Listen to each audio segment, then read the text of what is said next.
Magandang araw mga kaibigan. Bigyan natin ng reaction opinion itong Facebook reel posted by Bisdak Pilipinas. Nandito isang Catholic priest, Padre Damaso ang pangalan. Binasted ng INC. Sinasabi ng paring ito na in-invite daw niya ang mga iglesia ni Cristo na dumalo doon sa June 28 rally, yung anong tawag doon?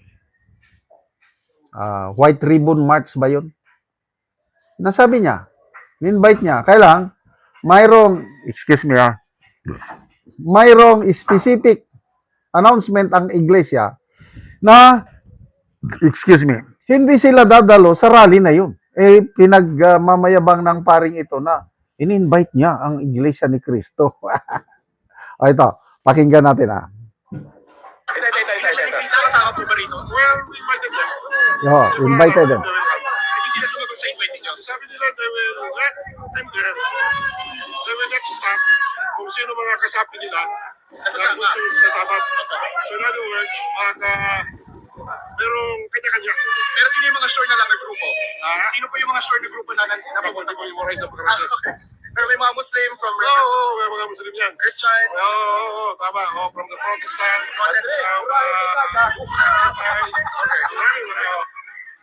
Patrick, Ibrahim kita. Nung inumin mo, pa-invite ka pa, pero bawal DDS.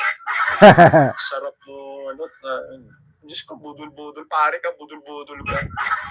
Sabi daw, inimbita daw niya yung Iglesia ni Cristo. Ito yung organizer eh. Alam niyo ikaw, nag-organize ka, pero yung tinatawag mo, mga komunista, mga kaliwang grupo, mga salot sa lipunan, yung mga gustong i-convict si Inday Sara, inumin talaga. Nakasigaw ka, Marcos resign. Alam mo pa, bro. Nilinaw po ng Iglesia ni Cristo, hindi po sila tumalo dyan. Anak ng kagawang, ayan o. Yan o. Clarification, on the John 28 rally, the Iglesia ni Cristo is not participating. Pikat ka, padre. Kasama po ba rito? Well, we invited them. Wala ka lang. Hindi sila sumagot sa invite ninyo. Sabi nila, they will let them there. They will next stop kung sino mga kasapi nila. Kasama. So in other words, Wala, ibang-ibang iglesia ni Cristo. May unity yan, nakakainggit nga ang samahan ng iglesia ni Cristo. Pag ano ang sinabi ng head o yung executive minister ba yun o yung announcement. Pag sinabi na rally tayo, rally yan. Kagaya ngayong araw ito, biglaan lang.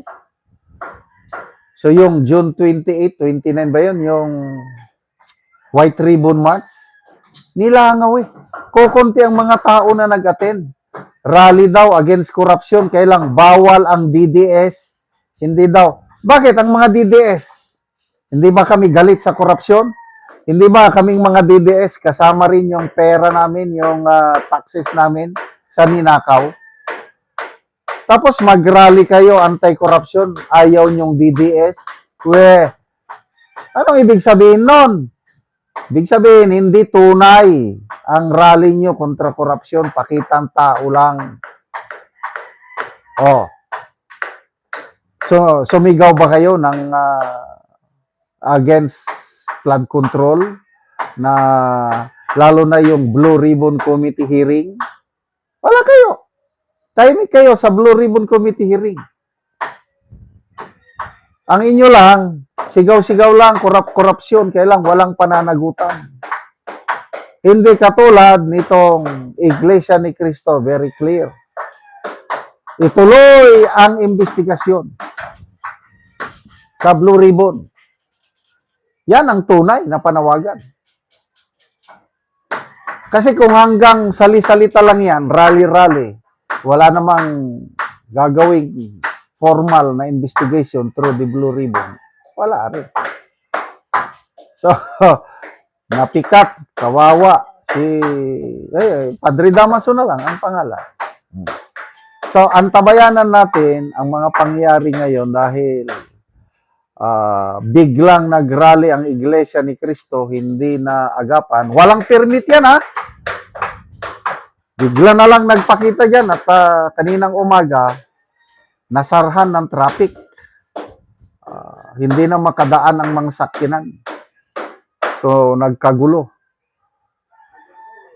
So, sana ngayon naayos na kasi huwag nyo namang idamay ang mga motorista.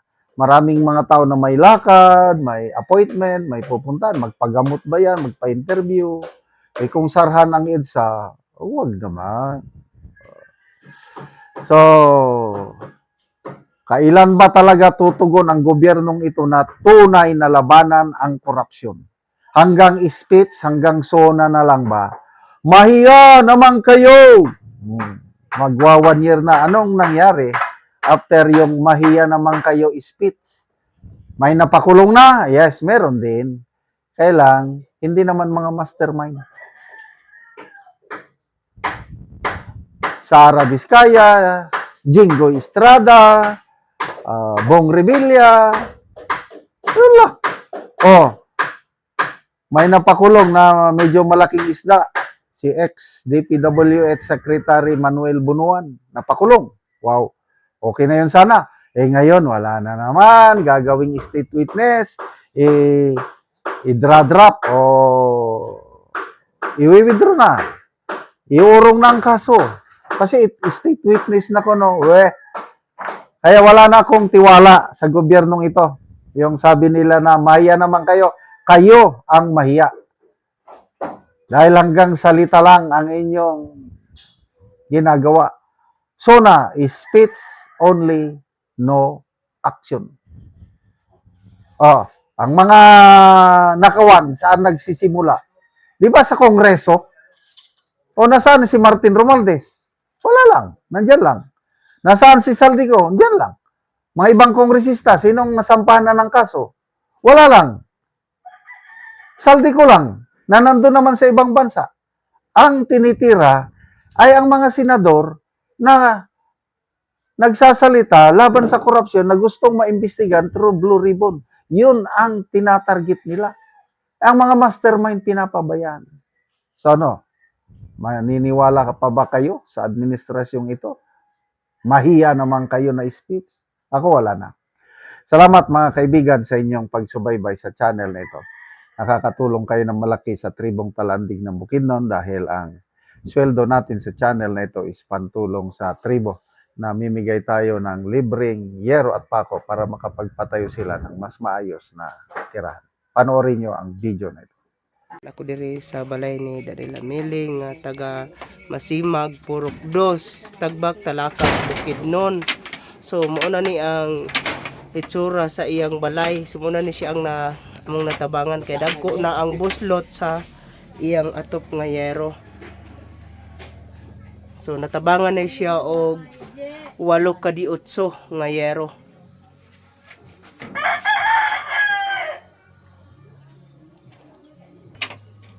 So pang butangan lang gani og kahoy ang diri dapit.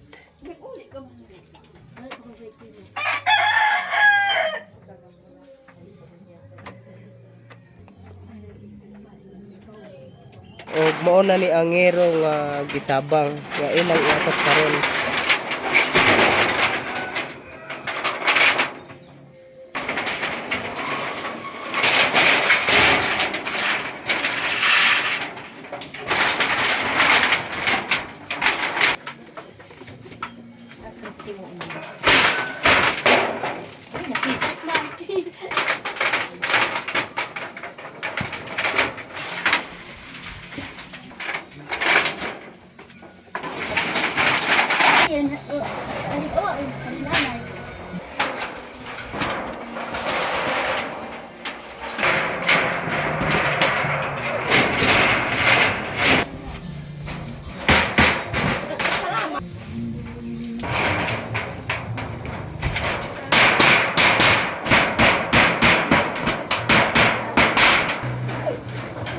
Karon naman na gid sa pag-atop ang ginatabang nga yero. Kita nato nga maayo na gid nga tan-aw ng ilang atop. Salamat sa Dios nga napulihan na gid ang among balay nga buslot-buslot na. Salamat kaayo sa Dios nga gitagaan gyapon kami sa Dios amahan nga tagaan kami sa among giatok nga bag-o. Salamat sa Dios ang napulihan ang among atok tagaan kami o bag-o nga atok. Salamat sa Dios ang among atok nga 16 na katuig napulihan na og bag-o.